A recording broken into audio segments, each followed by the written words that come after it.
The aroma of roasted turkey filled the air. Grandma's famous stuffing, cranberry sauce and pumpkin pie were neatly arranged on the table. Laughter echoed through the house. Everything felt warm and familiar. It was Thanksgiving. Family members arrived, each greeted with hugs and kisses. Grandpa told his usual jokes, making everyone laugh. Kids were running around, their excited chatter adding to the joyous chaos. It was a picture-perfect Thanksgiving. As the sun began to set, casting long shadows across the lawn, everyone gathered around the table. Grandpa, the head of the family, prepared to say grace. Just then the doorbell rang.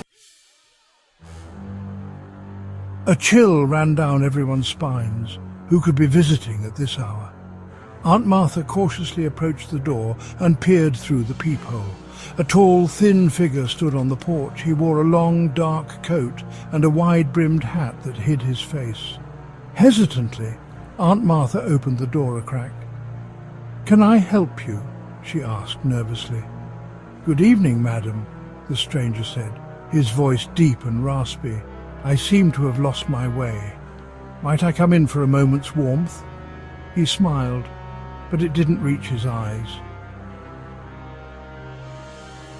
Despite their unease, the family invited the stranger inside.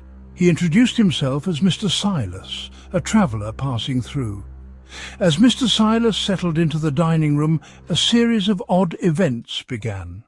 First, the lights flickered and dimmed.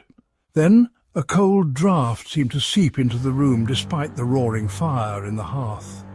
Whispers seemed to emanate from the walls, barely audible but undeniably eerie. The festive cheer evaporated, replaced by a thick tension. Grandpa tried to lighten the mood, but his jokes fell flat. Grandma's smile seemed strained. The children, sensing the shift in atmosphere, grew quiet and clung to their parents. Mr. Silas, seemingly oblivious to the unease, insisted on carving the turkey. As he plunged the knife into the roasted bird, a collective gasp arose from the family. The turkey's insides weren't filled with stuffing. Instead, a dark, viscous liquid oozed out, staining the white tablecloth a sickening black. Terror gripped the room. Mr. Silas, his face now illuminated by the flickering candlelight, revealed a grotesque smile. His eyes, cold and lifeless, stared at the horrified family. He slowly raised his head and let out a chilling laugh. The feast had begun.